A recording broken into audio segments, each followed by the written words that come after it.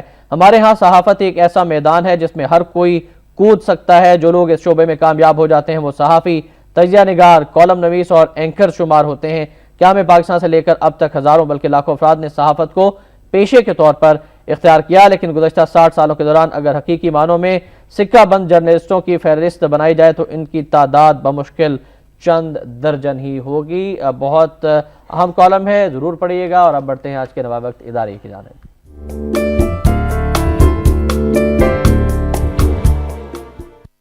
پاک امریکہ تعلقات کے تناظر میں آج کا اداریہ ہے۔ امریکی سینیٹرز اور سابق صدارتی امیدوار جان مک کین کی اوباما کو تنبیہ، پاکستان کو نظر انداز کر کے امریکہ کو بھارت سے دوستی مہنگی پڑے گی۔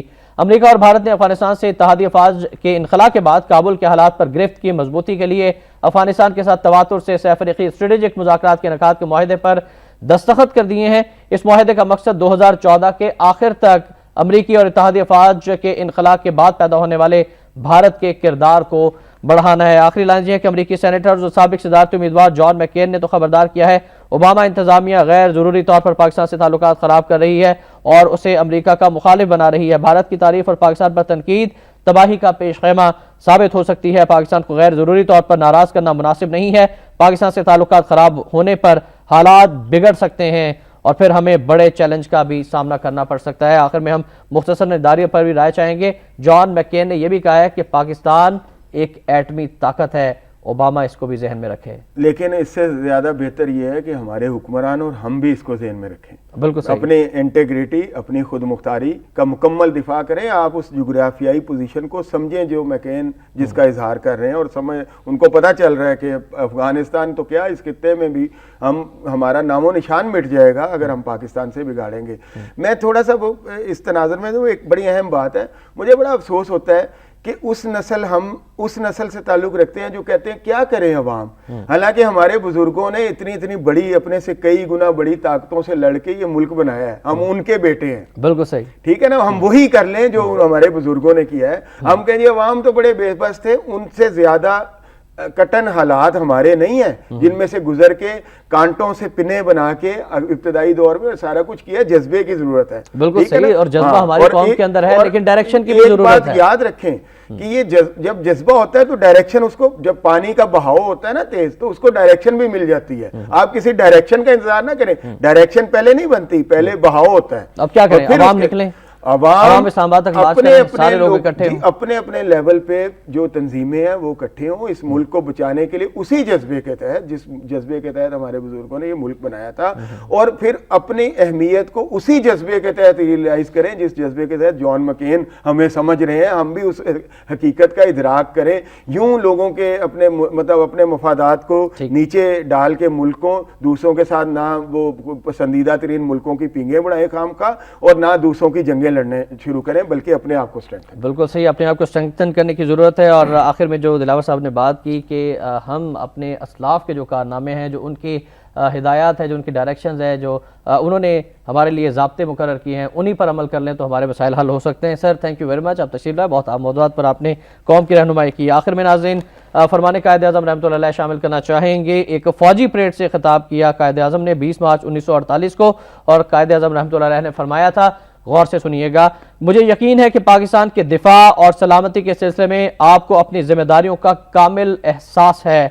آپ اس کے دفاع اور سلامتی کے لیے اپنی جان کی بازی تک لگانے کے لیے تیار ہیں، اور یہی ہماری مسلح افواج کا شیوا ہے۔ جب بھی پاکستان پر برا وقت آیا ہے تو ہم نے جانوں کی قربانی سے بھی دریغ نہیں کیا ہے۔ اور ناظرین اسی دعا کے ساتھ کہ اللہ پاک ہمارے ملک کا حامی و ناصر ہو اور پاکستان کی حفاظت فرمائے، آج شب معراج بھی ہے، اور خصوصی طور پر دعا میں یاد رکھیے گا اس ملک پاکستان کو۔ احتشام الرحمان کو نوائے وقت ٹوڈے سے اجازت دیجیے، اللہ حافظ۔